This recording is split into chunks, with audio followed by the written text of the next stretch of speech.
Fala pessoal, está começando mais um Sportcast, o seu podcast para falar sobre saúde e performance. E nesse episódio nós vamos falar sobre distúrbios do movimento e neurologia.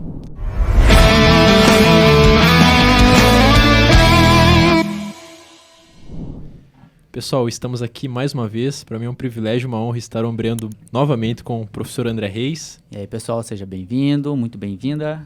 Professor Fernando Voinaroves. Salve, salve, meus aliados. E é uma alegria imensa e uma responsabilidade receber o doutor neurologista Juliano Retzlaff. Doutor, seja muito bem-vindo. Obrigado, agradeço o convite, que seja uma conversa bem franca e que nós possamos trazer muito conteúdo aí para as pessoas, né, que precisam ouvir cada vez mais sobre saúde, sobre performance. Isso, perfeito. Olha aí. Então, mais do que rapidamente, já vamos agradecer aos nossos grandes patrocinadores. Loja Go Coffee, da Coronel Bittencourt, Página 1 Digital e Primor Comunicação Visual. E, inclusive, já vamos deixar aqui, uma lembrancinha para o senhor colocar lá na estante. Depois a nossa... É exclusivo, tá, doutor? Exclusivo. Só para quem veio aqui. Só para quem está aqui. Obrigado. Participando e entregando o melhor. Então é com carinho, Show de bola. Simples, mas é de coração. E já vamos abrir agora, mestre, né? Faça a sua devida apresentação, apresente-se, como que você começou nessa hora da neurologia, quando que começou, né? Conta um pouquinho da sua história, bem na tranquilidade. Até como ingressou na medicina, talvez, né? Que daí Isso. seria muito legal saber. Bom, meu nome é Juliano Retzlaff, eu sou natural de Imbituva, na verdade. Eu acabei me mudando para Ponta Grossa quando eu tinha aí 14 anos, quando eu vim fazer o ensino médio aqui. Daí na época eu fiz o ensino médio no CEPAM e eu sempre tive o sonho assim de ser médico lá principalmente ali do ensino fundamental, ali da 7ª série, 8ª série. E quando eu cheguei aqui, estava fazendo o ensino médio e tal, não consegui passar em medicina na época, tinha passado em odontologia aqui na UEPG. E daí, como eu achava que também era uma profissão muito interessante, sempre tive assim, bastante respeito e apreço pela profissão, né, da odontologia, resolvi fazer o curso também para ver se eu gostava do curso e tal. Mas quando eu cheguei ali pelo 3º ano da faculdade, eu vi que realmente não levava jeito para odontologia, assim, porque eu até tentava me dedicar assim, em fazer, por exemplo, lá uma restauração com muito cuidado e tudo mais, mas eu demorava 3 horas para fazer uma restauração. Então, Atender um paciente por semana, né? Ia morrer de fome, né? Então, mas daí eu conversei com meu pai, assim, ó, falei, quero trancar o curso, assim, quero novamente tentar fazer medicina. Mas daí meu pai, sempre muito sábio, assim, me falou, né? Veja bem, né? Você já fez 3 anos o curso, é melhor você completar o teu curso e você ter o diploma e ter também o conhecimento que essa profissão vai te agregar, né? E daí, se você quiser, depois você tenta novamente, né? E foi o que eu fiz, assim. Daí, no último ano de odonto, na época eu tinha... o meu currículo era o currículo antigo ainda, que eu me formei em 2008 em odonto. E daí, no currículo antigo, a maior parte das clínicas eram à noite, então eu fazia o extensivo de manhã. Olha só. Daí, não passei naquele ano, mas fiquei perto. Daí, foi uma coisa que deu uma injeção de ânimo. Daí, no ano seguinte, eu fiz só o extensivo, assim, né? Que meu pai falou assim, ó, então eu te dou 1 ano pra você tentar de novo, senão não vai trabalhar. Perfeito. E daí, graças a Deus, Deus abençoe e tudo correu da melhor forma possível e consegui passar em medicina aqui na UEPG mesmo, né? Daí, continuei minha trajetória aqui em Ponta Grossa, eu fui integrante da 2ª turma de medicina e, assim, vi muito da construção do curso de medicina aqui, né? Por conta disso. Tanto dos pontos positivos, dos pontos negativos, né? Mas eu achei, assim, que a formação foi muito boa. E já desde o início da faculdade, assim, eu já tinha um carinho maior pela neurologia. Eu acho que é uma coisa que me trouxe, assim, até mais voltado para essa área, que a minha mãe sofria de epilepsia. E, assim, eu tinha aquela vontade de aprender mais sobre a doença dela, para saber como que eu poderia ajudá-la, né? E acho que isso também acabou me direcionando mais a gostar mais da neurologia durante a faculdade, né? Então... Foi aquela faísca inicial, né? Exatamente. Então, quando eu estava já quase terminando a faculdade de medicina, ali no internato, eu decidi que ia tentar fazer a residência em neurologia, né? Daí passei na residência e fui fazer em Curitiba, no Instituto de Neurologia de Curitiba, no INC, que é um centro de excelência. E daí a residência são mais 3 anos. Daí, quando eu concluí a residência, até eu tive convite para continuar lá em Curitiba, né, no serviço. Na época eu já era casado, a minha esposa também estava lá em Curitiba e tinha assumido 2 concursos públicos, ela também é médica, anestesista. Só que a gente decidiu voltar para Ponta Grossa, assim, porque a gente sempre gostou muito da cidade, a gente ama Ponta Grossa, assim, e tem família aqui também, né, e era mais próximo também da família dos meus pais ali em Bituva. Então ela abriu mão dos concursos, eu decidi também deixar lá Curitiba, e a gente veio para cá e graças a Deus tem só abençoado e a gente tem feito coisas boas aqui também. Amém. Que legal. Perfeito. Olha só que baita história, né? E esse desejo da medicina veio desde criança? Começou muito cedo, assim? Ou... eu diria que veio assim desde essa época que a doença apareceu lá na minha mãe, sabe? Ali por volta de quando eu estava no ensino fundamental, né? Que assim, foi uma coisa bem marcante, assim, eu ver a minha mãe tendo uma crise convulsiva, né? Porque é uma coisa assim que mesmo pra gente, assim, pros adultos, digamos assim, né? Ver uma pessoa tendo uma convulsão é uma coisa assim que é marcante, choca, né? Então imagine uma criança de 10, 12 anos ali, né? Vendo a própria mãe, né? Nossa. Então aquilo ali foi uma coisa que já me impactou naquele momento, né? Então eu já comecei a colocar na cabeça aquilo, né? De pensar em ser médico na ocasião, né? Mas por incrível que pareça, tinha uma outra opção, né? Que não tem nada a ver, assim, com a medicina, pelo menos não nesse sentido. Mas eu, por muito pouco, não fui fazer o seminário para ser pastor da igreja luterana na época. É mesmo? Olha só. Caramba. Eu fiquei naquela decisão, assim, se eu ia, né, estudar teologia no seminário ou se eu ia seguir para a área da saúde, né? E daí acabou que... Olha só. Salvando vidas de qualquer jeito. Ia salvar de salvando algum modo, vidas e, consequentemente, almas, né? Interferir positivamente. Mas eu creio muito, assim, em Deus, né? Assim, eu sou cristão de verdade, assim. Eu tento fazer tudo o possível que tiver ao meu alcance, assim, para servir a Jesus com o meu trabalho, né? Então, eu sei que Jesus acaba usando as pessoas também de outras formas. Não precisa ser, né, um ministro da palavra, né? Existem vários dons e Deus coloca cada um naquele lugar onde precisa estar, né? Então, eu tento fazer da melhor forma possível para que... Até uma coisa que que só para contextualizar para quem está assistindo em casa, a gente conheceu, pelo menos eu conheci o Dr. Juliano no Instagram, porque um dos meus melhores amigos mandou o perfil dele e falou, não, segue esse cara aqui, esse profissional, porque ele é muito diferenciado. E daí um dos fatores que ele, né, dos componentes, dentre os vários que ele citou de você, ele falou, não, esse cara é de Deus, tal, não sei o que. Tipo assim, ele é um exemplo, né? E a gente, por vezes, tem vários profissionais, né? Que nem o Fernando, que a gente admira, o Andrezão também. Tem várias coisas que a gente percebe que o profissional é consequência de outros componentes da vida que já estão muito bem alinhados, né? Então, se o cara tem uma base forte de fé, se é um cara família, ele naturalmente, como consequência, será um ótimo profissional, né? A gente não consegue dissociar essas coisas. Então, com certeza. Tudo alinhado. Tá sendo uma honra. Perfeito. Legal. Doutor, agora entrando mais nesse assunto da questão das doenças mesmo, neurológicas, gostaria que o doutor falasse quais são as doenças do sistema nervoso, aquilo que você mais trabalha, aquilo que mais chega para você, e a prevalência disso, se está muito alto, se tem crescido dos últimos anos para cá, como é que está esse cenário na área da neurologia?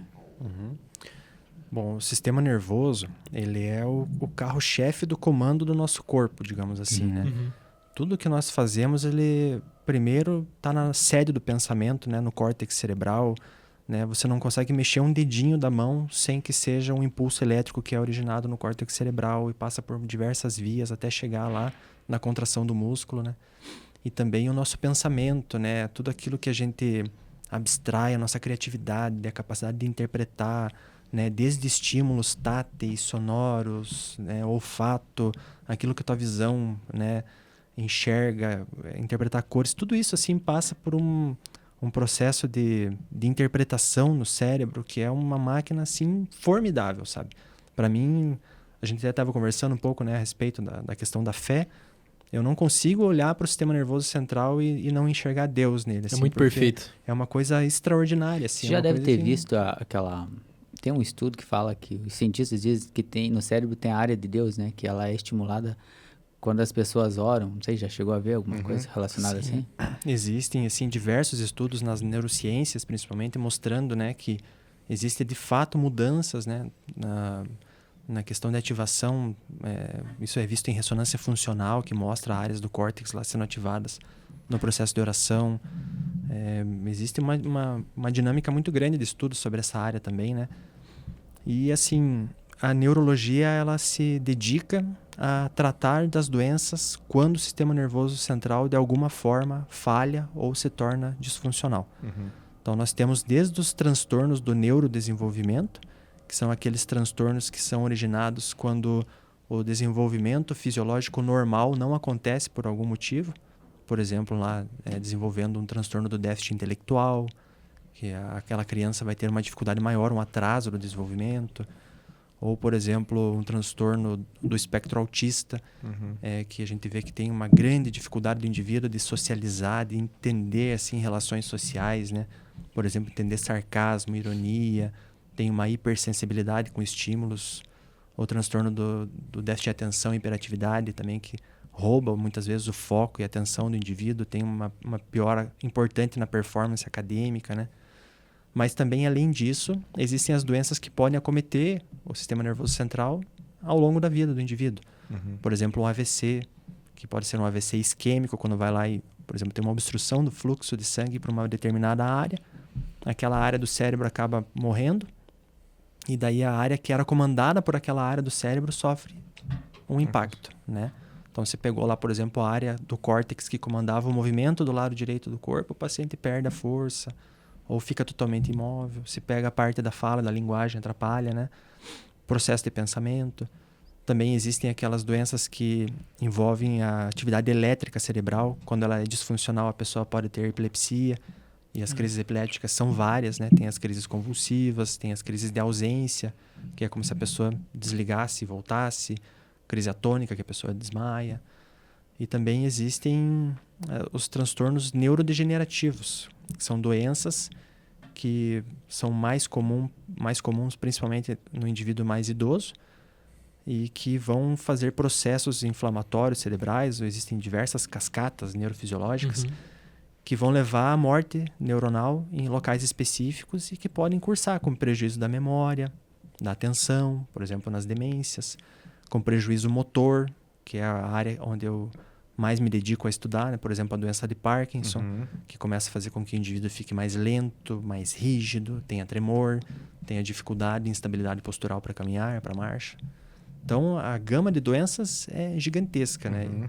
E, infelizmente, a maioria das doenças da neurologia não tem cura, nem mesmo a enxaqueca da vida, né? As dores de cabeça, não tem como a gente fazer um tratamento que a pessoa, você nunca mais vai ter uma crise na vida, né? Mas todas as doenças, assim, elas têm tratamento, né? Pelo menos para a gente melhorar a qualidade de vida do indivíduo, a gente conseguir melhorar em algum aspecto, a gente consegue, né? Mapear um pouco, né, essa questão. Por exemplo, essa enxaqueca eu vejo muito, né? Tem muita aluna que, do nada, tô com enxaqueca hoje. Eu só agradeço a Deus, né? Não faço nem ideia o que você tá sentindo, porque quando tem essas crises, muitas não sabem nem como é que é, já mapearam, já fizeram, então eu acho que o fator principal que o senhor está comentando é a questão, essa parte neurológica. Você acha que dá para fazer algum tipo de exame? Qual tem algo mais específico para descobrir alguma coisa? Por exemplo, uma ressonância? No caso, sim. Por exemplo, já tive vários casos. Para não deixar o negócio ir se desenrolando por muito tempo. Tem algum exame específico? Tem alguma coisa que o pessoal... É recorrente, né? Muitas... Principalmente mulheres, né? É verdade. Enxaqueca. E pode ser uma coisa simples e pode ser um problemão, né? Pode ser porque a pessoa vive desidratada, sei lá, por exemplo. Então vamos dizer assim, quando que uma dor de cabeça pode se tornar um problema? De fato, assim, né? De fato, um problema maior. Que situação que eu preciso... Opa, deixa eu procurar um médico que não tá legal isso aqui. Tá muito repetitivo. Na verdade, assim, sentir dor de cabeça não é normal. Você está diante de alguma situação que você precisa avaliar. De algum estresse. Se é a primeira vez que você está tendo uma crise de dor de cabeça, ela está se tornando recorrente, é importante avaliar, porque você pode estar diante de uma situação benigna, tranquila, né? Às vezes uma cefaleia tensional, que é mais relacionada à questão, muitas vezes, postural do indivíduo, que hoje em dia, né, cada vez mais a gente trabalha em escritório, atrás do computador, e é sedentário, não faz exercício físico, não tem um estilo de vida adequado, dorme mal, se alimenta mal, pode ter dor de cabeça. Mas às vezes você pode estar diante de alguma doença secundária, né? Que pode estar gerando uma dor de cabeça como um sintoma de outra coisa. Por exemplo, né, uma neoplasia, um tumor, um aneurisma, ou algo de outra natureza, né? Então, assim, o que a gente sempre fala que são os sintomas assim de alerta, né, que a pessoa deve procurar atendimento, é aquela dor de cabeça assim que foi a pior dor de cabeça da vida, né? Que a gente chama de cefaleia entrovoada, assim, que é uma coisa fora do habitual, assim. Não, nunca senti isso antes, você tem que ver o que é. Ou se a pessoa tem alguma outra coisa associada à dor de cabeça, né? Sentiu dor de cabeça e paralisou momentaneamente um lado do corpo e voltou, um déficit neurológico, né? Ou teve uma crise convulsiva. Aquela dor de cabeça que acorda o indivíduo no meio da noite também é um sinal de alerta. Não é normal a pessoa acordar lá 2, 3 horas da manhã porque está sentindo dor de cabeça. Tem que também ser investigado. Aquela dor de cabeça que vem com muitos sintomas associados, né? Enjoo, náusea incoercível. Muitas vezes a pessoa que tem crise de enxaqueca tem náusea, mas não é comum a pessoa ficar com náusea constante, ininterrupta. A dor de cabeça piorar quando a pessoa deita, né? Quando aumenta a pressão dentro do crânio. Então, quando os sintomas fogem do habitual, assim, ou quando a pessoa tem uma dor muito forte, é importante sempre procurar avaliação para você descartar as causas mais graves. Certo, Se perfeito. for uma coisa mais pontual ou outra, ali dá para descartar a questão de água, hidratação, um sono, entendeu? A verdade é que as dores de cabeça, principalmente a enxaqueca, elas estão muito associadas ao estilo de vida, sabe? O teu estilo de vida, sendo um estilo de vida bom, regular, saudável, não vai fazer com que você, assim, nunca mais tenha uma crise, mas com certeza vai contribuir para você ter as crises bem esporádicas, sabe? Isso é o carro-chefe, assim, que a gente sempre vê no indivíduo que tem uma enxaqueca crônica, que já começou a ter crises recorrentes, lá tem mais do que 10, 12, 15 dias por mês com dor de cabeça, você vai ver que esse indivíduo é sedentário, ele se alimenta mal, ele dorme mal, ele tem hábitos de vida irregulares, né? É aquela pessoa que muitas vezes se alimenta com alimentos de alto teor calórico, gordurosos, excesso de açúcar. E tudo isso acaba sendo gatilho para a crise de enxaqueca também, né? É aquela pessoa que é muito ansiosa, muito estressada e que não faz nada do ponto de vista não medicamentoso para tentar melhorar isso, né? Porque a atividade física é um santo remédio para tudo, farmácia, assim. uma farmácia endógena, né? Isso, perfeito. Então, nesse caso, o senhor vê do ponto de vista tanto preventivo, uma rotina ajudaria muito a pessoa, seja não envolvendo somente o exercício, mas uma rotina de sono em horários semelhantes, em relação a se hidratar melhor, fazer exercício. Então, essa rotina para o nosso corpo é importante. Com certeza, sim. Em se tratando das doenças do sistema nervoso central, a rotina é essencial. Porque, por exemplo, os processos de memória, né? Hoje em dia, tanta gente vem, às vezes, ao consultório se queixando, eu estou esquecido, eu estou desatento, eu não consigo prestar atenção. E você vai ver, e o sono daquela pessoa é totalmente irregular. É uma pessoa que não tem horário certo para dormir, não tem horário certo para acordar, fica lá na frente de telas, muitas vezes vai dormir com a televisão ligada, fica no celular, né? Faz uso de alimentos estimulantes ali antes da hora de dormir, por exemplo, né? Um energético, toma café em altas doses, tipo de coisa. E daí tava lá, por exemplo, assistindo um filme de ação e aquelas luzes e tudo, aquele negócio ativando o teu córtex cerebral, você desliga a TV e quer deitar e dormir. Como, não tem né? como, né? Não quero apagar do nada aqui. E assim, muitas vezes isso está associado a você ter daí no dia seguinte, uma vez que você não teve uma noite de sono adequada, você não vai conseguir prestar atenção, teu foco vai estar reduzido, você vai estar mais irritado, mais estressado. Querer comer mais besteira. Começa a desenvolver ou ter mais chance para desenvolver transtornos neuropsiquiátricos, né? Um indivíduo fica ansioso, fica irritado, fica explosivo. E às vezes tudo está ali na questão do estilo de vida, né? Que a pessoa não faz o beabá ali para ter uma qualidade de vida regular. E às vezes essa pessoa ela acaba entrando nesse ciclo vicioso, né? De não dormir direito, não come bem. E aí entra a questão de se autodiagnosticar, né? Não, tem TDAH. Né?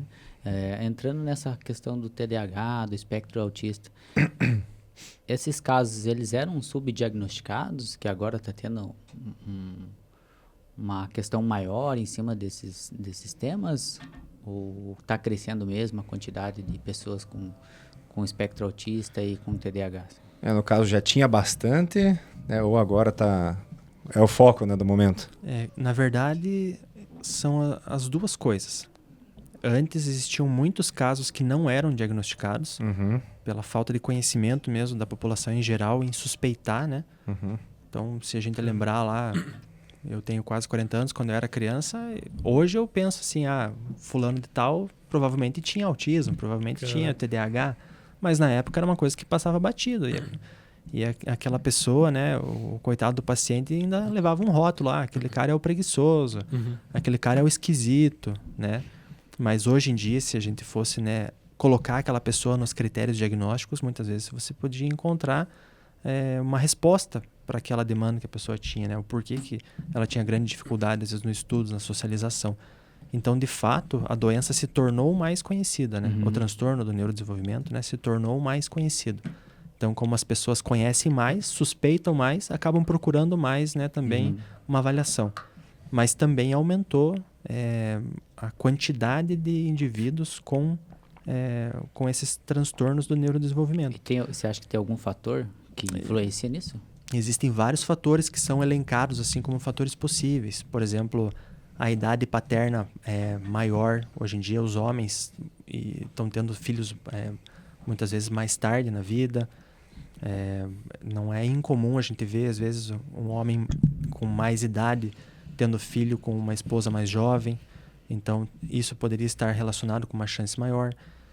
Também a exposição, né, da mãe no período gestacional ao tabagismo, ao álcool, exposição a drogas.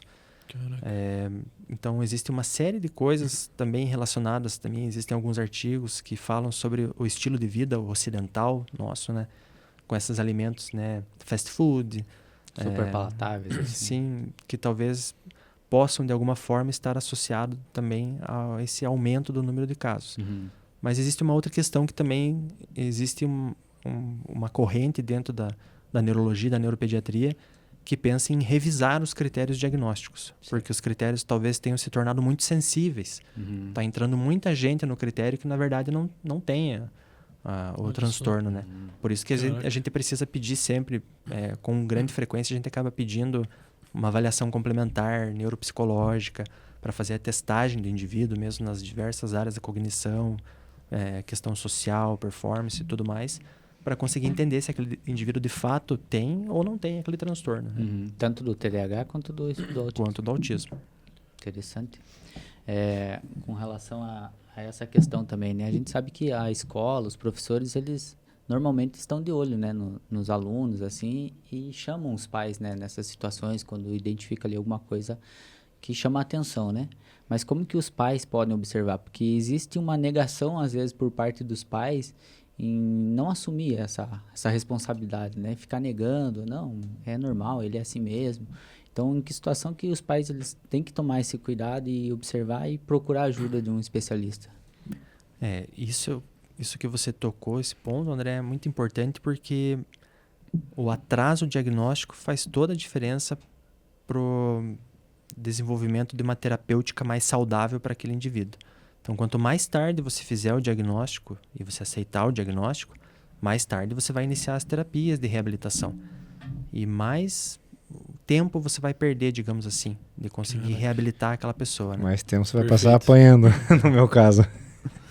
Então, assim, mas a forma de você suspeitar é basicamente assim. Por exemplo, o transtorno do espectro autista, o foco principal assim, do transtorno é a grande dificuldade de socialização. Então, é aquela criança que tem uma grande dificuldade de entender afeto social, se comunicar. Então, muitas vezes pode ser uma criança que tem um atraso da linguagem, mas nem todo atraso na linguagem é um autismo, né? A gente tem que lembrar disso.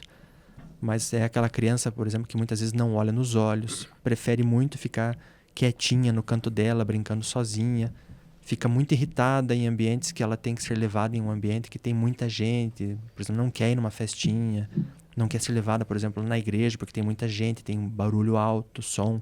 Então, é uma criança que tem irritabilidade com barulho, com, às vezes, estímulos táteis, né? Não gosta de usar uma roupa de tal jeito, um cobertor, uma blusa, porque não consegue encostar naquilo ali porque passa mal. Caraca. né? Então, são coisas assim que muitas vezes a gente pode perceber. Tem aquelas estereotipias, os movimentos estereotipados, que é aquela criança que tem o que a gente chamava tiques, antigamente de cacoetes, assim, né? De ficar balançando as mãos, batendo palma, estalando o dedo, alguma coisa do tipo, né? O tique é uma outra coisa, na verdade. Entendi. O tique é um distúrbio de movimento. Olha aí. E assim, e no TDAH, assim, o que chama mais atenção é a grande dificuldade, né, do foco, da atenção. É aquela criança que é muito distraída, desatenta, né, que não consegue muitas vezes fazer tarefas sequenciais, porque quando você fala para a criança, preciso que você vá lá no teu quarto, pegue a blusa e traga lá no cesto de roupa suja. Prestou atenção só que é para ir no quarto. Chega no quarto, o que era para fazer mesmo? Né? Ou que tem que chamar várias vezes até que, né, fala fulano, a terceira vez a pessoa olha para o lado e percebe. Né? Ou no caso o indivíduo hiperativo, né? A criança hiperativa que não para quieto, né? Vai no consultório, por exemplo, né, do neuropediatra lá e sobe por cima de tudo, não consegue ficar brincando com uma brincadeira só por muito tempo, né? Tem que ficar pulando de brincadeira em brincadeira, né? O bicho carpinteiro que falava. Mas é sempre importante, sim, se você tem uma suspeita diagnóstica, né? Pelo sim, pelo não, é melhor avaliar e descartar, né? Não era nada, muitas vezes da personalidade do indivíduo, né? Que ele é mais introspectivo, mais quietinho, né? Do que você deixar passar, né? A superdotação, ela também tem essas algumas dessas características, né? De dificuldade de socialização. Pode acontecer. Perda de paciência ali, de às vezes ficar numa atividade que ela já entendeu e não quer mais fazer aquilo, né? Exatamente. Não é assim mandatório, né? Que aconteça sempre, mas você pode ver, com certeza. E também é algo que muitas vezes você só vai conseguir identificar por avaliação neuropsicológica, né? Mas você já pode suspeitar, é aquela criança assim que está muito acima da média, né? Que com 3 anos já sabe ler, já sabe escrever, já sabe, né? Tem um raciocínio, por exemplo, para construção matemática, que está muito acima da sua faixa etária, né? É aquela criança que, como você falou, né, vai participar das atividades na escola, mas fica entediada porque é muito fácil aquilo ali, né? Já aprendeu, já sabe como fazer e não se sente desafiada por aquilo, né? Também é importante ter o diagnóstico precoce, porque às vezes você perde um talento, né? Uma pessoa que tem um dom de desenvolver essa capacidade, e aí os pais às vezes acabam não notando isso, vai deixando de lado, vai deixando levar, e quando vê essa criança perdeu uma capacidade que ela tinha, né? Um potencial, né? Com certeza. Eu tenho um caso desse até que é um amigo meu, assim, super amigo de infância, que descobriu recentemente, assim, com 40 e poucos anos, que ele tem TEA, e, né, o transtorno do espectro autista e o TDAH e altas habilidades. Ele tem um QI altíssimo, assim, sabe? Caramba. Caraca. E assim, não tinha suspeita, né? Porque também era uma outra época, era diferente, né? Que às vezes você acaba mascarando muito dessas coisas, né? Que Sim. Antigamente... Principalmente nesses pacientes que têm altas habilidades, que têm um intelecto, assim, né, mais favorecido, porque daí muitas vezes aquela criança, aquele adolescente consegue se adaptar por causa do alto intelecto, né? Ela se adequa ali e se fica... adequa, né? Então, muitas vezes consegue, né, dar conta daquelas alterações que são as marcas do transtorno, né? Nessa época, às vezes, que ele queria sair um pouquinho da curva, já era chamada a atenção e tal, então ele ficava mais retraído. E agora, doutor, em relação à parte do que nos cabe, né, do exercício físico, em relação, né, que o senhor tem de estudos, o que a ciência nos traz em relação a essas doenças, tanto questão de Alzheimer ou algumas outras que o senhor possa comentar a mais, a relação do exercício físico, né, qual que é a relação do exercício físico dentro dessas doenças em si, tanto como prevenção, tanto como, às vezes, até um tratamento de alguma delas. Quais são, primeiro, as doenças, assim, que mais afetam essa questão motora dos movimentos, assim, né? Que é a tua especialidade, né? Aquilo que você gosta de tratar das questões das disfunções de movimento, né? Quais são as patologias do sistema nervoso que causam essas disfunções? E daí, sim, acho que como o exercício ele pode ajudar. Né? Boa. Nós dividimos, assim, os distúrbios de movimento, de modo geral, em 2 grandes grupos. São os distúrbios hipocinéticos, que fazem com que a pessoa fique, né, mais lenta, mais rígida, que tenha diminuição do movimento. E tem os distúrbios hipercinéticos, que são aqueles que aumentam o movimento. Então, os hipercinéticos são, por exemplo, os tremores, Parkinson. a ataxia, são diversos transtornos que fazem com que a amplitude, a taxa de movimento acabe se tornando mais intensa. E os hipocinéticos são aqueles transtornos que fazem com que o indivíduo fique mais lento. E o principal desses transtornos, dessas doenças, é o parkinsonismo. E dentre os parkinsonismos, o mais comum é a doença de Parkinson, que é uma doença neurodegenerativa em que uma área específica do controle motor lá no cérebro começa a morrer, os neurônios naquela área, né? E daí o indivíduo começa a ficar lento, travado, rígido e com tremor. Pode ter tremor, né? Muitas vezes a gente pensa em Parkinson, já pensa em tremor diretamente, né? Verdade. Mas existe doença de Parkinson sem tremor, né? Mas não existe doença de Parkinson sem lentidão, né? Então, no critério diagnóstico, o mais importante que a gente tem que ver é a lentidão. Caraca. É aquele indivíduo que ele tem muito lento. Se vê até no rosto do indivíduo, assim, nas faces que a gente diz, né? Que fica As mortificado, expressões. perde a expressão facial, o movimento do olho fica curto, piscar mais lento. Daí começa a caminhar com os passos curtinhos, quase não levanta os pés, né? E daí esse indivíduo pode ter rigidez também articular ou tremor de repouso, né? Que é aquele tremor quando está relaxado, parado, a mão está tremendo, né?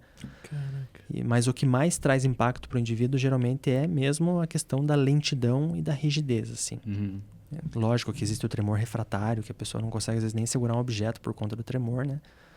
E no caso da doença de Parkinson, assim, eu sempre falo para os meus pacientes que o exercício físico ele é fundamental. Uma coisa que eu sempre digo para eles é que se hoje eu recebesse diagnóstico de doença de Parkinson, eu ia fazer atividade física todo santo dia, sabe? E aumentar a minha carga de atividade física que eu faço, porque faz toda a diferença no indivíduo. Você tem que ativar o circuito motor do cérebro, que é aquele circuito que você está perdendo, porque aquilo que você está usando mais, o cérebro entende que ele tem que manter. É que né? você não tá Lei do uso e desuso, né? Do Lamarck lá. Você Exatamente. estimula a função, o órgão vai ser mais desenvolvido, né? Por consequência. Sim. E assim, a atividade física regular, nesse caso, ela também entra como um fator de proteção. Então, o indivíduo que vai ter no seu código genético, ele vai desenvolver a doença de Parkinson, se ele teve uma vida, né, sedentária, nunca fez atividade física, tinha hábitos de vida ruins, é muito provável que ele acabe manifestando os sintomas motores da doença antes. Mas se é um cara assim que sempre, né, fez atividade física regular, mantinha uma vida saudável, muitas vezes você consegue jogar o início da doença anos para frente. Olha né? só. Retarda, Caraca. então, essa aparição dos sintomas, né? É isso que eu queria te perguntar, assim, doutor. Existe na literatura, na ciência, a prevalência de desenvolvimento de doenças do sistema neurológico de pessoas treinadas e não treinadas? Ou não tem influência na atualidade? A ciência não conseguiu mostrar isso ainda?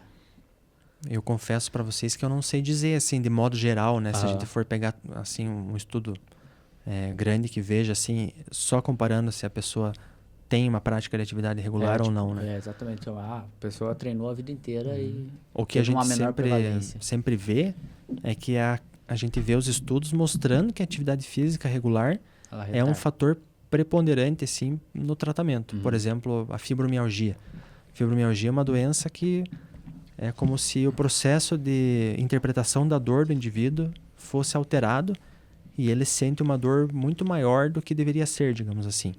Então, um estímulo lá que não deveria causar dor no indivíduo, às vezes um toque, a pressão no braço, alguma coisa assim, o cérebro interpreta aquilo como dor.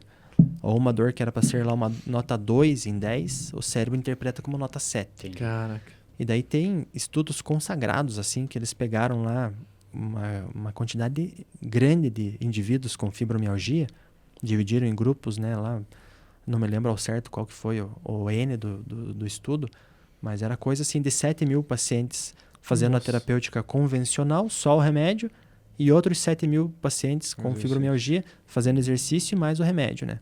E foi visto que a atividade física, ela tinha um impacto tão grande quanto os medicamentos que a gente usa para o controle da dor. Que a qualidade de vida, assim, foi astronômica, né? Tanto é que em alguns estudos eles até tiveram que parar a casuística antes do tempo, porque viram que a atividade física era algo fundamental e não podia deixar aquele grupo que estava sem atividade por 2 anos, digamos assim, com um ano caraca, parado. Que espetáculo, Que né? legal, isso aí. E na tua prática clínica, você consegue observar essa diferença? Pessoas treinadas e não treinadas e a influência dessas pessoas desenvolverem? Eu vejo com muita frequência, sabe? Com muita frequência. Geralmente, as pessoas que conseguem, muitas vezes, iniciar um tratamento, né? E depois você consegue tirar a medicação e a pessoa ficar bem sem o remédio, que infelizmente, são poucos casos, mas todos eles, 100% dos casos, são porque a pessoa mudou o estilo de vida. Porque começou a ter prática de atividade física, perdeu peso, começou a ter regularidade do sono, né? Eu lembro bem, assim, tenho casos, né, que eu acompanhei, às vezes por 2 anos, aquela pessoa que tinha um transtorno de ansiedade, tinha uma enxaqueca crônica, e aquele quadro foi melhorando, a pessoa foi mudando o estilo de vida, a gente vai diminuindo a dose do remédio, sempre voltando nas avaliações, como é que tá? Não, tô bem, tô ótimo, vamos baixar mais um pouquinho, de repente tirou o remédio, continuou bem, tá de alta, sabe? Pensa. E o mais importante, a pessoa mudou o estilo de vida, e isso serve como um fator agregante para reduzir risco, né? Sim. Cardiovascular, cerebrovascular, né? O infarto, AVC, uma série de doenças, né? Que a gente sabe que a atividade física funciona como um fator de proteção. Sim, né? Perfeito. É que eu brinco sempre com o pessoal aqui, né? Não tem nenhum estudo comprovando que o exercício físico piorou, agravou a situação do indivíduo, né? Então, o exercício, mais uma vez, pessoal, exercício é fundamental para a saúde, tanto do seu corpo, principalmente do seu cérebro, do seu sistema nervoso. Corpo são, mente sã, né? Aproveitando, né, essa deixa que você falou de que o exercício não causa, né, nenhum malefício, né? Não existe isso, mas existe alguma contraindicação para esses pacientes na questão da prática do exercício? Tem algum cuidado que ele deve tomar mais? No caso do Parkinson, por exemplo? No caso do Parkinson, é importante que exista um educador físico junto do paciente.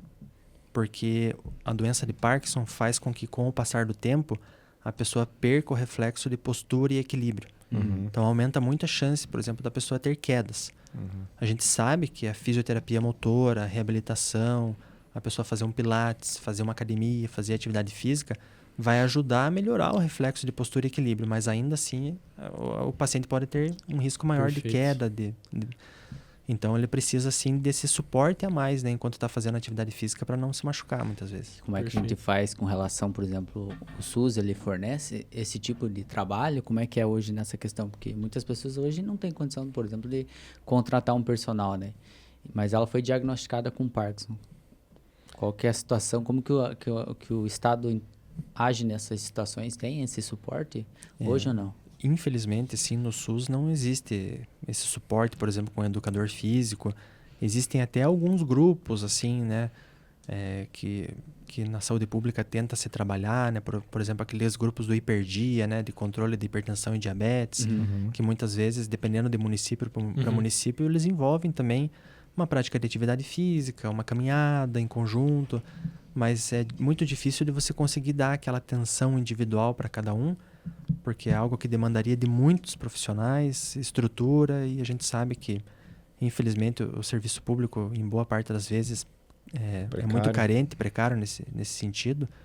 Muitas vezes, até mesmo para fornecer as medicações, é difícil. É com grande frequência que a gente vê na neurologia acabar faltar medicamento de alto custo que a gente pega pela regional de saúde, às vezes para tratamento de epilepsia, por exemplo, paciente que não pode ficar sem anticonvulsivante, ou, por exemplo, um paciente que trata uma esclerose múltipla, que precisa de um imunomodulador para segurar a imunidade do corpo.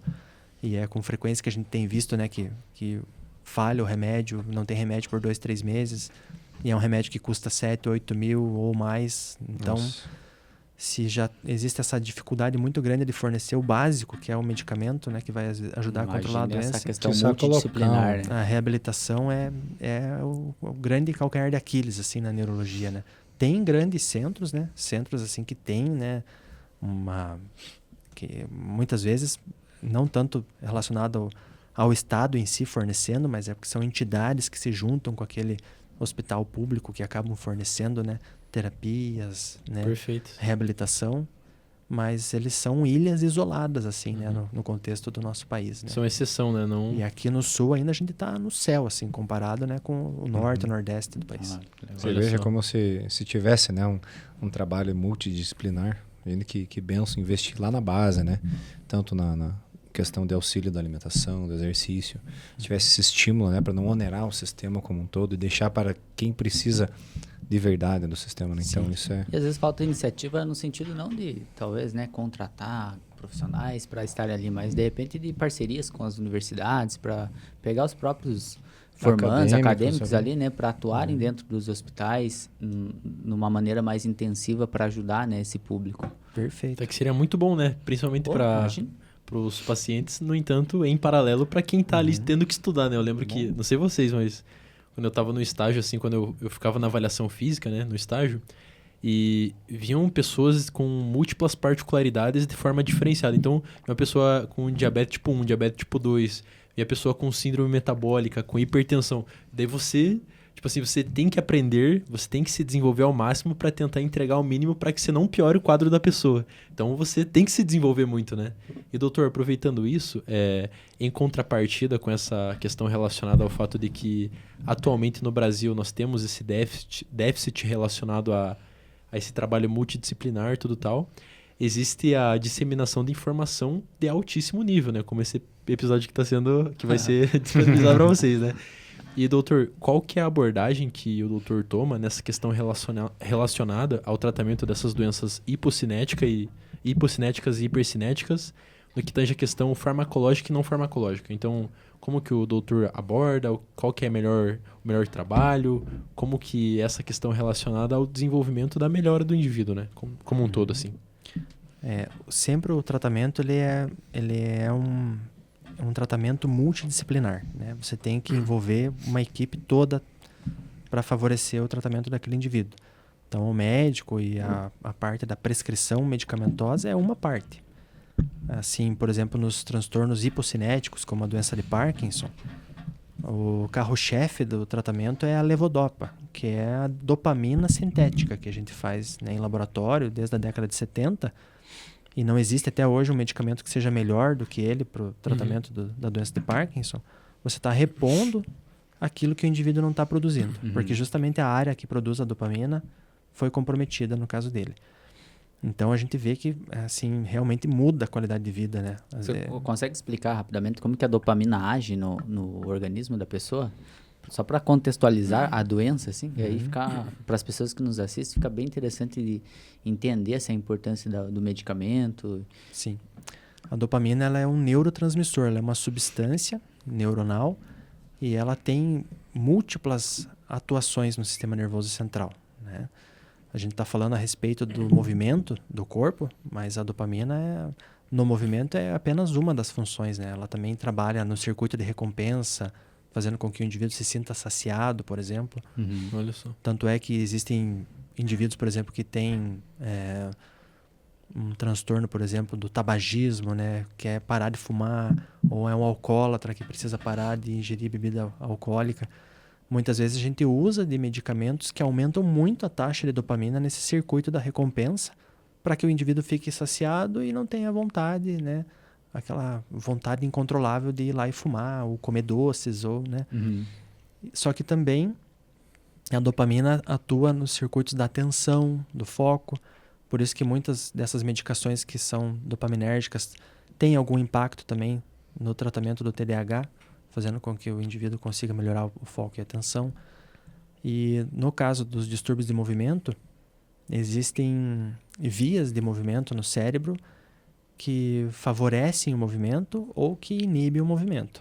E daí o cérebro faz esse controle entre as duas vias para fazer com que o indivíduo exerça as suas funções no dia a dia.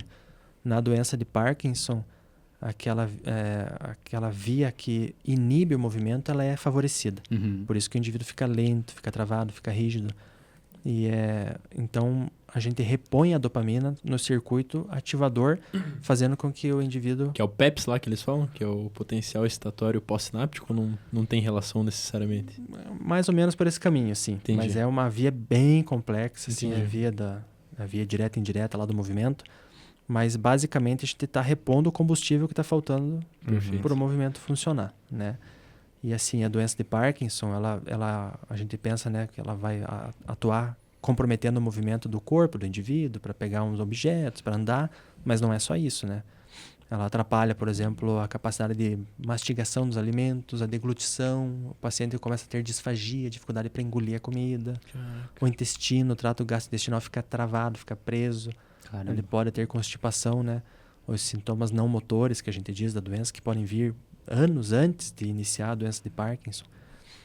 A parte motora da doença, né? Que é principalmente a constipação de longa data, a perda do olfato, um indivíduo que é mais predisposto a ter transtornos de ansiedade, mais apático, mais depressivo, distúrbio comportamental do sono, aquela pessoa que fala dormindo, se bate, grita, que caminha na cama enquanto está dormindo, né? Então, a tendência é que quando você começa a fazer o tratamento, essas outras questões também acabam melhorando. Então, às vezes, você repõe a dopamina com a levodopa e a questão da deglutição do paciente melhora, né? Ele melhora também a sua performance no dia a dia. Então, eu sempre falo para os pacientes que agora é o momento. Assim, quando você começou a fazer o tratamento e o paciente começou a melhorar, não perca a chance de ir lá e começar a fazer uma atividade física para engajar. Doutor, falando dessa parte, assim, quais são os sinais do Parkinson, assim, que eu preciso me atentar também com relação a isso? Tipo, os primeiros sinais, assim, que você consegue observar para a pessoa procurar já um especialista de imediato, assim. Você falou várias coisas, né? Da questão do sono, da lentidão, dificuldade de, né, aquela piscada lenta. Quais são os sinais, assim, que são um alerta, assim, para você buscar a ajuda de um profissional, assim? Eu diria que o alerta principal é a velocidade do movimento reduzida, porque a doença de Parkinson, ela normalmente ela é assimétrica. Um lado do corpo é mais acometido que o outro. Então, aquele indivíduo que está ali perto dos seus 60 anos, 65 anos, e que começou a perceber, eu tenho a impressão que o meu lado direito do corpo está mais lento que o esquerdo, por exemplo, ou o contrário, né? Eu vejo que parece que eu perdi um pouco a força, né? Porque muitas vezes o paciente fala que ele acha que ele está fraco, mas na verdade não é, porque ele tá rígido, está lento, né? Então, esse é um fator, assim, que eu acho que é uma coisa que precisa ser avaliado. O tremor sempre precisa ser avaliado, né? Não tinha tremor, de repente comecei a ter tremor, né? Tem que investigar o que é, né? Por exemplo, a questão da mudança da marcha, né? A pessoa começou a caminhar muito lentamente comparado com o que era antes. Mudança da postura, né? A curvatura da coluna. E ainda mais se existirem esses sintomas, né? Esses achados não motores da doença, né? Que eu citei, esses 4, né? Porque você falando assim, me veio à cabeça a situação do pai de um aluno meu, que eu consegui fazer algumas associações. Você foi falando, não, movimento lento. Agora você falou assim, a questão do sono, se mexe muito dormindo. E são coisas que eu converso com o meu aluno e eu consigo observar ele relatando do pai dele, assim, sabe? Tipo, não, meu pai tá andando devagar. E eu vejo o ciclo de marcha do pai dele. Tem realmente essa piscada lenta. E uma coisa que me chamou a atenção foi a questão do sono, porque ele sempre falou isso, né? Nossa, meu pai a vida inteira dormiu mal. Aquela pessoa que acorda, pula da cama, toma susto, aperta a esposa, assim, dormindo, sabe? Então, é uma coisa a se observar, né? Mas com certeza são achados aí que levantam suspeita, Então, né? isso interessante, ó. E aproveitando esse embalo aqui, por curiosidade, no TDAH, quando o pessoal passa o Ritalina ou esses Venvance, qual que é a função deles ali no cérebro que faz a pessoa, digamos, ter esse foco? Ela tem alguma disfunção, que falta alguma coisa e necessita do medicamento? Ou não, é só um regulador momentâneo até se orientar, ou precisa tomar para sempre esse medicamento? Assim, o tratamento do TDAH, o tratamento medicamentoso do TDAH, ele envolve 2 grandes grupos, digamos assim, de medicamentos. Tem os medicamentos que são chamados estimulantes, que é, por exemplo, a Ritalina, o Venvance, o Concerta, o metilfenidato, né, a lisdexanfetamina. E tem os medicamentos não estimulantes, que são, em boa parte, antidepressivos, ansiolíticos, que a gente usa para favorecer o foco do indivíduo. Então, existe uma série de neurotransmissores, dinâmica de neurotransmissores no cérebro que estão, de fato, disfuncionais nesse indivíduo. Ele tem níveis mais baixos lá de dopamina, de noradrenalina, em alguns circuitos específicos, que vão fazer com que ele tenha prejuízo da atenção e do foco. Então, sempre o uso desses medicamentos tem como intuito aumentar a disposição desses neurotransmissores na fenda sináptica, aumentar a disponibilidade para que você consiga melhorar aqueles sintomas que a pessoa teve, né? Mas daí o tratamento muda conforme aquilo que você quer buscar para o paciente. que, por exemplo, os medicamentos estimulantes ali, por exemplo, a Ritalina, ela tem um efeito de duração muito curto. Dura só 4 horas. Então, muitas vezes não dura nem o tempo suficiente da pessoa ficar na aula, né? Porque começa a aula lá de 7 da manhã até o meio-dia. Você tomou o remédio ali 6h30 antes de sair de casa, Já não faz efeito. não vai fazer efeito. Vai acabar Passou o o efeito, efeito, né? Uhum. 10h30, assim, ainda tem mais aulas para assistir. Então, mas existem outros daí que são mais duradouros. Mas são medicamentos que muitas vezes têm alto custo. Já os medicamentos não estimulantes, eles não são usados sob demanda, só naquele dia que a pessoa precisa do foco e da atenção, quando ele vai assistir uma aula, por exemplo. Mas tem que ser tomados todo dia, porque eles vão fazendo a longo prazo uma mudança da maquinaria lá dos neurotransmissores no cérebro para fazer com que a pessoa fique estável por mais tempo. Uhum. Mas assim, dizer que a pessoa vai precisar usar pelo resto da vida o remédio não é a verdade. Porque muitas vezes o que a gente espera é que com a maturação do cérebro do indivíduo até a idade adulta, muitas vezes, muitas coisas que estão acontecendo ali, a gente consegue ver que vão reduzindo aquela dificuldade, muitas vezes, de foco e de atenção, não é tão intensa quanto era na adolescência.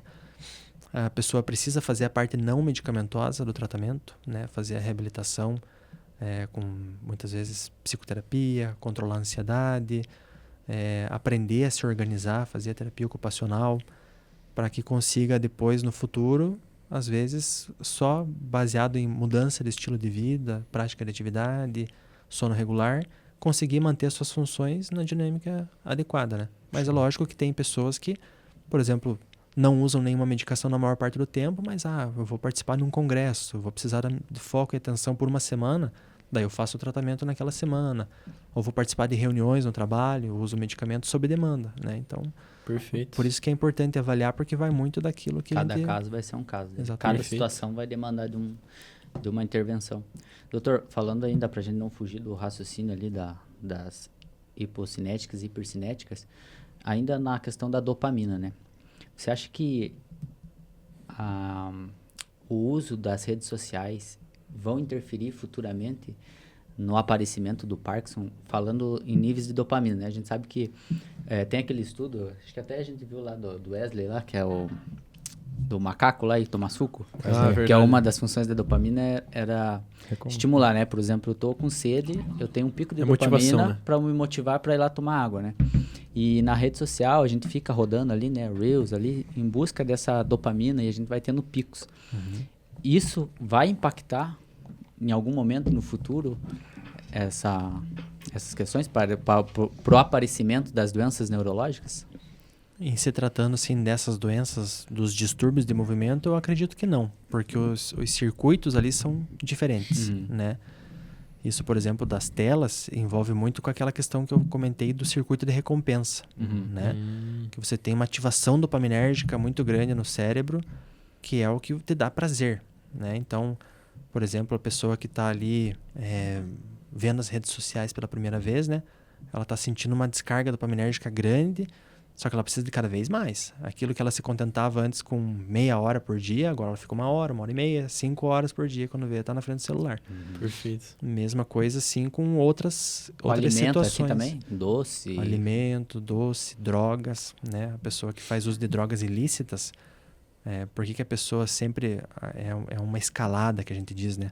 Começa muitas vezes usando, por exemplo, lá uma maconha, que acha que é algo que não vai trazer grande impacto, mas Daqui a pouco não é de repente não está suficiente. mais fazendo o efeito suficiente dopaminérgico, eu vou experimentar uma cocaína. Daí com um pouco de cocaína fazia o efeito, agora não faz mais, tem que aumentar. E daí, né, uma coisa leva a outra. E assim, nesse sentido, sim, a gente vê na prática, né, aumentar o número de distúrbios, assim. Um dos focos, assim, que tem aumentado muito, né, essa predisposição maior a transtornos do neurodesenvolvimento, ou pelo menos situações que parecem TDAH, que parecem o autismo, é essa questão da escravidão com as telas aí, né? Que o adolescente fica o tempo todo lá, por exemplo, olhando para o celular, não conversa com ninguém. o pai e a mãe olham e falam, tem alguma coisa errada, vou levar no consultório para ver o que tá vendo. Uhum. Mas na verdade ele não é autista, é só porque O cara tá assim, ele tá viciado naquela... Por isso que então vai Naquela precisar tela. realmente de uma reformulação aí nos dados para diagnosticar o paciente com TDAH e com espectro autismo. A gente precisa sempre levar em consideração essas mudanças, né, que foram Uhum. acontecendo nos últimos anos, com a disponibilidade da tecnologia, né, em grande escala, que E hoje em depois dia... da pandemia também, que o pessoal ficou muito fechado, né, e tudo mais. Exatamente. Você vai Perfeito. ter que ter, por exemplo, proibição de celular para, sei lá, até que idade, porque se para nós que somos adultos é difícil, imagine o que vai fazer numa criança, Eu num acho, adolescente. por exemplo, um absurdo assim a criança e o adolescente levar um celular para a escola. E muitas vezes tem escolas que pedem isso, olha, tem que trazer o celular, porque faz parte da dinâmica do... Agora, tipo, manda tudo por celular, né? É assim, um exemplo que eu sempre dou, por exemplo, é a questão de você comparar, você assistir um filme de uma história e você ler o livro. Vamos dizer que você leu o livro do Senhor dos Anéis e você assistiu o filme do Senhor dos Anéis. Se você assistiu o filme, você tem a informação pronta. Você não precisa exercer assim, uma grande capacidade intelectual, né? Você precisa exercer uma capacidade intelectual para interpretar o que você está vendo na tela. Uhum. Agora, se você vai ler o livro, você tem que exercitar diversas áreas do cérebro ao mesmo tempo, assim, para você imaginar aquele cenário que o autor descreveu, como é que é a roupa do indivíduo, o tom de voz, como que é a fisionomia, imaginar o lugar que ele está andando, e aquilo tudo... A assim, neuroplasticidade dessa situação é muito maior. exercitando a tua criatividade, né, para desenvolver aquilo. Por isso que a gente sempre fala assim, eu li o livro e depois assisti o filme, O filme era na minha cabeça era pouquinho. muito melhor. É igual, A experiência é muito É, maior. Você tem que Ontem- imaginar daí, né? Exatamente. nessa brincadeira aí, ontem também assisti dois vídeos do Wesley. Um deles é um rapaz que ficou 30 dias sem nada na rede social. Redes sociais. O cara também falou, cara, descobri que você pode ficar sentado, olhando pro nada, e você vai pensar em tudo e vai chegar uma hora que você, cara, não tem mais nada pra pensar. Experienciar o tédio, né? E O passar Ted, por ele, ele né? falou, cara, isso é ótimo. Ele falou dormir no mesmo horário, essas coisas. E teve mais um que ele falou exatamente do livro, que você tem muitos, tipo, você que lê aquele Dostoiévski, É o Fyodor Dostoiévski, não Então, o russo, não. ele deu o exemplo de um desses livros que você é difícil, você tem que, se você não estiver prestando atenção, Você não entende nada. e você não raciocinar, porque muitos às vezes não colocam as vírgulas, só vão falando, às vezes eles estão, você não sabe se é o personagem, se é o cara, o terceiro que está falando, o que que é. Perfeito. Então essa parte da leitura, Com certeza. É E assim, muito. a própria interpretação, né? Quando você lê Dostoiévski, você tem muita coisa nas entrelinhas ali, né? Perfeito. Que não está explicitamente escrito, mas daí você entende o que o autor quis dizer, às vezes com uma situação, né? Perfeito. Ele faz, às vezes, até alusão a outras coisas. E é uma coisa, assim, que fora raras exceções, você não tem isso nos filmes, né? Geralmente é aquilo que está mastigado lá e... Perfeito. e já, E... bom, Não, pode falar, perdão. não, que a gente tocou aqui, né, nessa questão do sono, né, eu esperei ali, em relação, né, na parte, né, cerebral, nos circuitos ali, né, na circuitaria do cérebro nosso, o que o sono ele vai afetar, assim, por primeiro, e quais as consequências de um mau sono, digamos assim, durante muitos anos? O que isso aí pode afetar no desenvolvimento da pessoa? O sono, ele é extremamente importante para consolidação na memória, que é até uma coisa que a gente estava conversando um pouquinho antes de iniciar o podcast, né? Que a gente tem uma área no cérebro que é responsável pela memória recente. Então, aquilo que a gente está conversando aqui agora, a gente está processando e está indo tudo para o hipocampo, lá onde a gente armazena a nossa memória de curto prazo. E é justamente esse lugar que é afetado, por exemplo, na doença de Alzheimer, né? Por isso que a pessoa esquece aquilo que aconteceu agora, mas lembra muito do passado. E daí, quando você tem informações que são relevantes para o sistema nervoso central, que você realmente precisa consolidar aquela informação que você recebeu, que você aprendeu, esse processo de transmissão da memória do hipocampo para a memória cortical, que é a memória de longo prazo, ele se dá principalmente à noite, durante o sono e o sono profundo. E você só aprofunda o sono para os níveis assim mais adequados se você dormir bem, assim, né? Se você desperta diversas vezes à noite, você não consegue muitas vezes aprofundar. Se você tem outras doenças que afetam o sono, por exemplo, a apneia obstrutiva do sono, o ronco intenso, você acaba superficializando o sono, você nunca aprofunda ele como deveria, né? Então, se o indivíduo não consegue armazenar de forma adequada a memória, ele vai sempre se queixar que ele está esquecido, né? Ah, eu não guardo a memória, eu estudo e parece que não vai, né? Não consigo lembrar do conteúdo. E às vezes a pessoa está diante de uma situação como essa, né? Que o sono é irregular, está extremamente cansado, né? O cérebro não trabalha bem se o indivíduo estiver cansado, né? Basta a gente ficar uma noite acordado e tenta no dia seguinte dirigir, fazer coisas que demandam atenção, você vai ver. Tem vários estudos nessa linha, né? Que pessoas que privaram as pessoas do sono e tentaram fazer o mesmo teste de raciocínio, que a pessoa já tinha feito aquele teste, e aí ela ficou privada do sono, refez o teste, ela levou mais tempo para resolver, né? Caraca, exatamente. Imagina. E assim, isso a longo prazo é extremamente deletério para o indivíduo, porque no nosso cérebro, naquele mecanismo da neuroplasticidade, existe muito uma questão assim de que aquilo que você usa pouco ou que você não usa, o cérebro entende que aquilo ali não é importante, ele vai podando aquelas Vai deixar o que é vital, aqueles né? circuitos, né? Por isso que a gente fala, né, que para a pessoa ter, você quer prevenir, digamos assim, um Alzheimer, né? Vamos dizer que você vai ter a doença de Alzheimer de qualquer forma, mas você quer jogar a doença lá para frente, ative o teu circuito de memória, de cognição, de atenção, de foco, né? Resolva, né? Palavra cruzada, caça-palavra, quebra-cabeça. Quantia de matemática no ensino médio. Colocar o indivíduo para pensar mesmo, assim, né? Se desafie, né? Ah, vou aprender a falar italiano. Aprender novas habilidades. Aprender novas habilidades, tocar um instrumento, aprender culinária, fazer uma faculdade, sabe? E então isso faz toda a diferença nesse processo de neuroplasticidade. Você está estimulando a criação de conexões cerebrais ao invés de cortá-las, né? E se o indivíduo não dorme direito, ele está favorecendo o processo inverso, né? E também, como a gente falou, aumenta muito os transtornos neuropsiquiátricos, né? A pessoa que não dorme bem, ela tem uma chance muito maior de desenvolver transtorno de ansiedade generalizada, transtorno depressivo. E daí isso também traz um impacto muito grande em outras coisas, né? A pessoa que é depressiva, que é ansiosa, já não vai ter aquele pique, aquela vontade, por exemplo, de sair de casa, fazer uma caminhada, fazer uma academia. E daí uma coisa vai levando a outra. Uma coisa vai levando a outra. Vai querer sentir aqueles pequenos prazeres das válvulas de escape, então vai comer mal, vai comer lá o fast food, vai comer uma barra de chocolate, vai tomar uma Coca-Cola. Em busca da dopamina. Em busca da dopamina e assim, e não da forma fisiológica, né? Porque o exercício físico regular aumenta os níveis dopaminérgicos. Só porque isso não é uma coisa que acontece da noite pro dia. Muitas vezes a pessoa quer ir pra academia e quer se sentir bem já na semana seguinte. Vai demorar uns 2 meses e meio, mais ou menos, para conseguir ver o resultado. Né? É igual pra ganhar massa muscular, né? Você vai ficar algum tempo, ainda mais se é uma pessoa iniciante, você vai sentir muita dor muscular e não vai perceber seu músculo se modificando na mesma medida em que ele dói, né? Então, você tem que passar por essa lacuna para depois experienciar os resultados, né? E, doutor, queria... Opa, não, quer falar? Pode falar. Só pra gente não perder a nossa linha de raciocínio aqui, né? Porque nós estávamos falando sobre o Parkinson como do fator hipocinético, tratamento farmacológico, e aí entramos no não farmacológico, que é a parte do sono, atividade física. Daí, se você quiser entrar agora na parte do hipercinético ou acrescentar mais alguma coisa no hipocinético, para a gente conseguir fechar o tema sem dispersar, né, o do tema. Os transtornos hipercinéticos, assim, eles felizmente não são tão comuns assim, sabe? Porque muitas vezes eles podem trazer mais até morbidade para o indivíduo.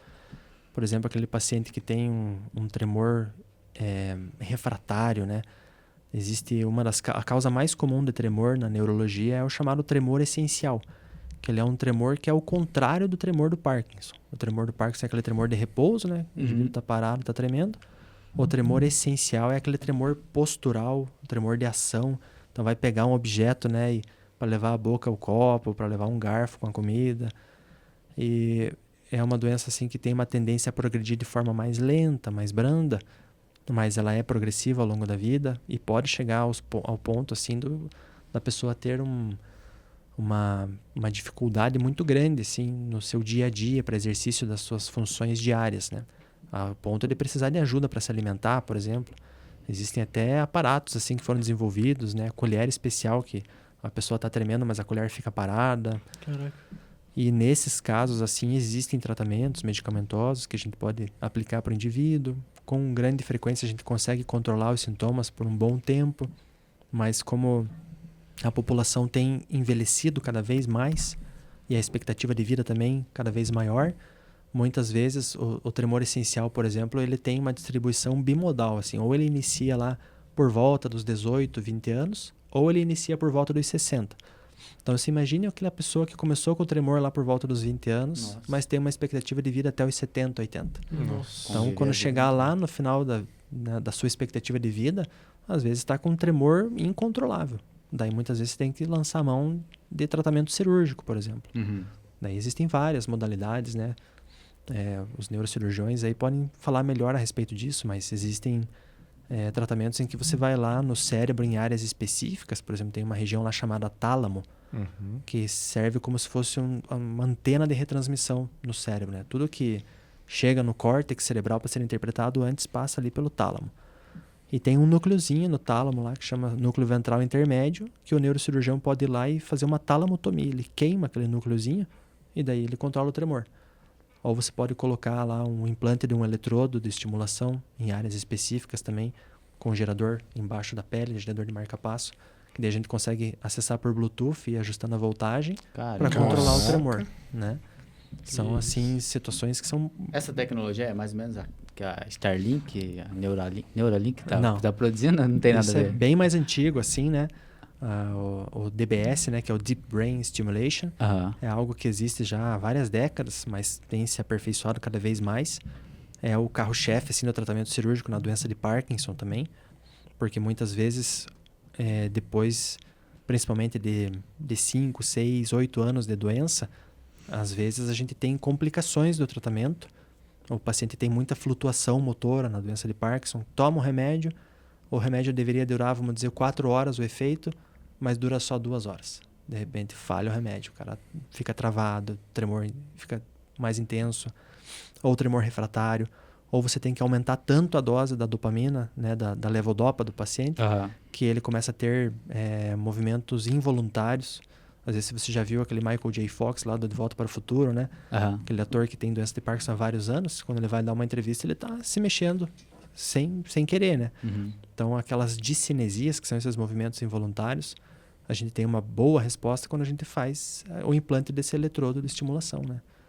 É algo assim que é fantástico, né? As pessoas quase não conhecem muito a respeito disso, mas é muito bonito, assim. Muitas vezes a gente vê, o paciente faz a cirurgia acordado, né? O neurocirurgião vai lá e implanta o eletrodo na região e faz a testagem do movimento do paciente e o tremor cessa, o movimento melhora. Caramba. Caramba. É algo E daí extraordinário. depois, né, conforme você vai fazendo o tratamento do paciente e ajustando lá o eletrodo, você consegue reduzir dose da medicação para diminuir efeitos colaterais. E, assim, é um tratamento que é disponível pelo SUS em grandes centros, né? Você consegue, por exemplo, ali em Curitiba tem, lá no Hospital Cajuru eles fazem, mas infelizmente é muito difícil da pessoa conseguir chegar lá na ponta para conseguir ser operada, né? Tem muita gente que a gente vê que tem indicação, mas não consegue fazer. chegar no final. E é um tratamento de altíssimo custo, né? Particular é praticamente impossível fazer, assim, porque às vezes cada eletrodo custa 90 mil reais. Você vai ter que implantar 2, vamos dizer, Nossa. né? Os planos de saúde, em boa parte dos planos, eles cobrem o tratamento, né? Mas isso tem que estar bem mostrado, assim, bem evidenciado que a pessoa precisa, né? Que tem indicação para o tratamento. Mas, assim, a medicina melhorou muito, assim, no tocante ao tratamento das doenças, especialmente aí nos últimos 20, 30 anos, né? E aí, doutor, quais hábitos o senhor considera mais pertinentes no que tange a questão relacionada à prevenção justamente desse desenvolvimento de distúrbios relacionados ao movimento? Eu diria, assim, que o principal hábito protetor é a atividade física regular. É a pessoa se manter ativa.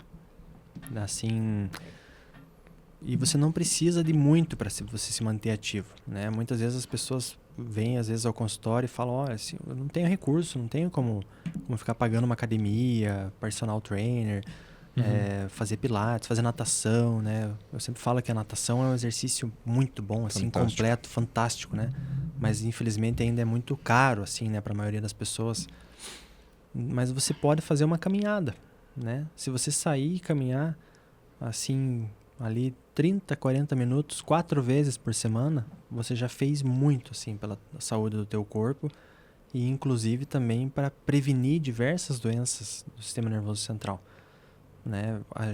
Como a gente falou, né, por exemplo, desde agravar quadros de enxaqueca, aquela pessoa, por exemplo, que tem um risco elevado para ter um AVC, né? Então já é hipertenso, já tem um colesterol mais alto, já tem um diabetes, né? Não agregue mais um fator de risco, o sedentarismo, na história, né? Então aquilo que a gente consegue mudar, a gente precisa mudar, né? Atividade física, o tabagismo, né? Parar de fumar, né? Ter uma alimentação regrada, um sono adequado. E nas doenças neurológicas, assim, não tem nenhuma doença que a gente possa dizer assim, o exercício físico não vai ter nenhum impacto sobre essa doença, né? Uhum. Porque o nosso corpo ele foi feito para se mexer.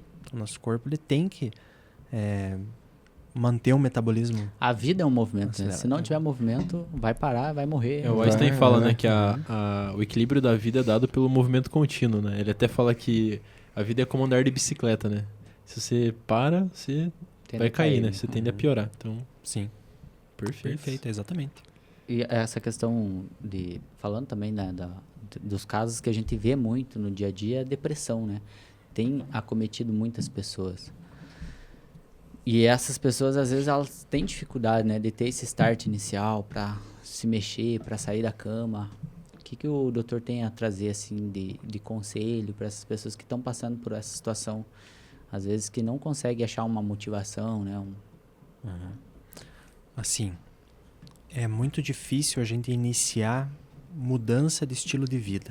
Isso, independente se a pessoa está sofrendo, né, por uma doença psiquiátrica, um quadro depressivo, ou se é uma pessoa assim que não tem nenhuma doença nessa natureza, mas quer mudar hábitos, né?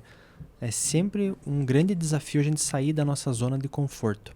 Mas é lógico que para a pessoa que tem uma depressão, que, né, não tem prazer, às vezes, nas coisas que gostava de fazer antes, que é o que a gente chama de anedonia, isso vai ser muito mais difícil. Mas eu sempre falo para os meus pacientes que têm quadros depressivos também associados às doenças outras neurológicas, que a pessoa precisa entender que a atividade física, a mudança de estilo de vida tem que ser encarado como um remédio.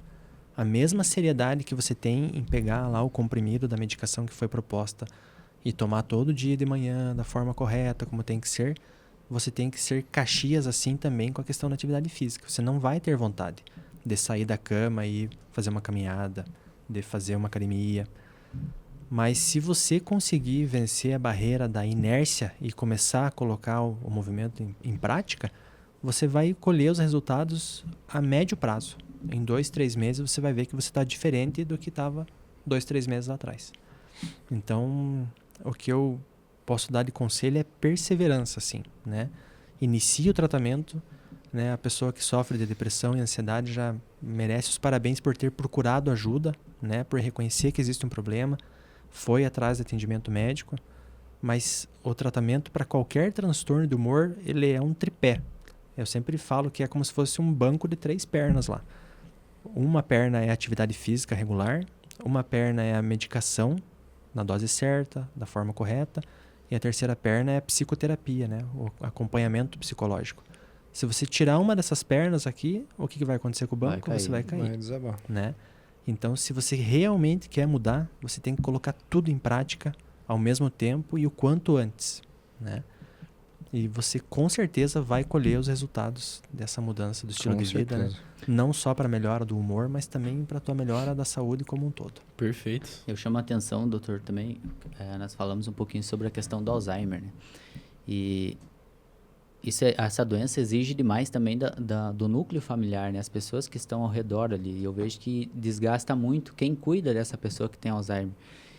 E eu deixo um recado nesse sentido para essa pessoa que é uma cuidadora, que está ajudando ali essa pessoa com Alzheimer a também procurar uma ajuda de um psicólogo, de alguma rede de apoio, a prática de atividade física para ter um tempo para si, né? Porque a pessoa com Alzheimer, ela demanda muito tempo, muito gasto energético, que às vezes você acaba se deixando de lado e acaba adoecendo junto com a pessoa, né? Sim, exatamente. E você não consegue cuidar bem de outra pessoa se você, antes de mais nada, não estiver bem. Então, esse também é um grande problema que eu vejo com muita frequência no consultório, que são aquelas famílias que muitas vezes, às vezes, o filho ou a filha abdica da sua vida, da sua família, para cuidar do seu pai idoso que tem um quadro de demência.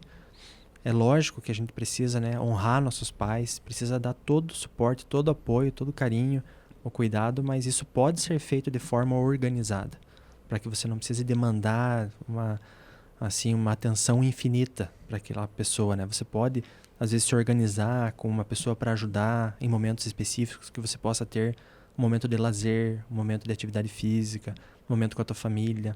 Para que você possa ter a tua rotina também. Exatamente. Né? Perfeito. E assim, isso que você comentou, né, de que o paciente que tem doença de Alzheimer, ele exige muito, com certeza exige, porque infelizmente a pessoa, com o avançar da doença, ela começa a ter mudanças de comportamento e não é incomum que a pessoa comece a ter comportamentos que são inadequados. Muitas vezes a pessoa pode ficar hipersexualizada, a pessoa pode ter xingamentos, mudar a personalidade. E eu sempre falo para os familiares assim, que você tem que entender que não é o paciente falando, não é o teu pai falando, é a doença falando. Então não levar aquilo para o pessoal muitas vezes, né?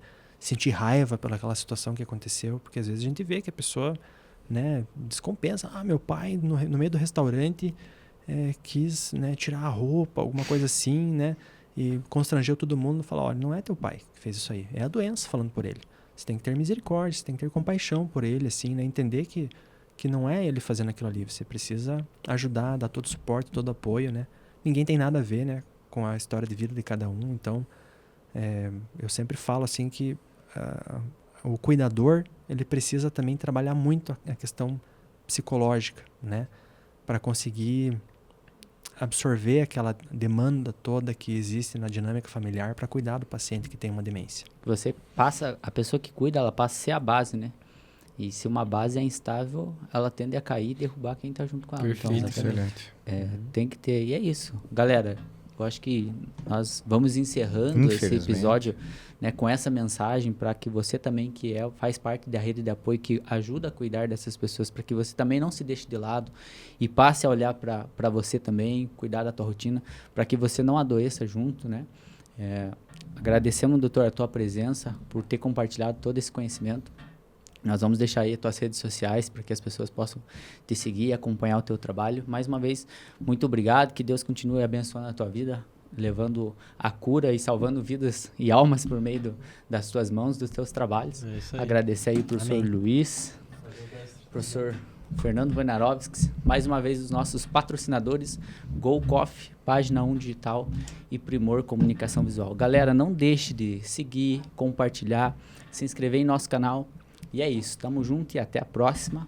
Um abraço, tchau. Tchau.